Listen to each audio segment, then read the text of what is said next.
দুর্ভাগ্যজনকভাবে বাংলাদেশের শ্রমিক শ্রেণীর এখনো বৈষম্য দূরীভূত হয় নাই। আমরা দাবি জানাবো, আসন্ন জাতীয় বাজেটকে সামনে রেখে এদেশের শ্রমিকদের জীবনমান উন্নয়ন করা, ন্যায্য মজুরি ব্যবস্থা করা, শ্রমিকদের চিকিৎসার অধিকার, শ্রমিকের সন্তানের শিক্ষার অধিকার, শ্রমিকদের রেশনিং ব্যবস্থা থেকে শুরু করে ন্যায্য দাবিগুলো পূরণের জন্য আমরা কথার ফুলঝুরি চাই না, আমরা কোনো কার্ড চাই না। আমরা সরকারকে বলবো, যে অধিবেশন 7 তারিখে বর্ষপত্র অধিবেশন, এই অধিবেশনে বাংলাদেশের 7.5 কোটি শ্রমিকের জীবনমান উন্নয়নে বাজেটে কমপক্ষে 10% বরাদ্দ রাখতে হবে। এই বরাদ্দ না রেখে নানা কথা আপনারা বলবেন আর আমরা শ্রমিকরা শুনবো, তা আমরা শুনতে চাই না।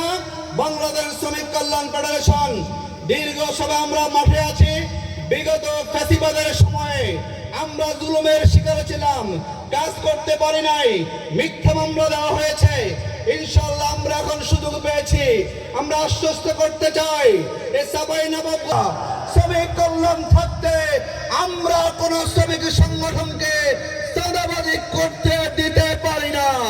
শ্রমিক কল্যাণ ফেডারেশন থাকতে কোন শ্রমিক সংগঠন, রাজনৈতিক দল শ্রমিকের উপরে জুলুমবাজি করবে, এটা আমরা করতে দিব না। আমরা কারো উপরে জুলুম করব না।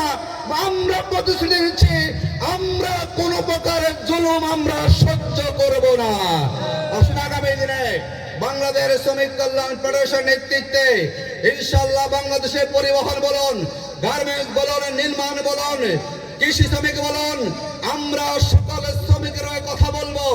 আমরা সকলের শ্রমিকের কণ্ঠ হব এবং যেখানে অন্যায় হবে, অনিয়ম হবে, জুলুম হবে, বৈষম্য হবে, ইনশাআল্লাহ বাংলাদেশ শ্রমিক কল্যাণ ফেডারেশনের নেতা কর্মীরা সবার আগে ভূমিকা রেখে আমাদের দেশের শ্রমিকদের সমস্যার সমাধানে আমরা এগিয়ে আসবো ইনশাআল্লাহ। আল্লাহ রাব্বুল আলামিন।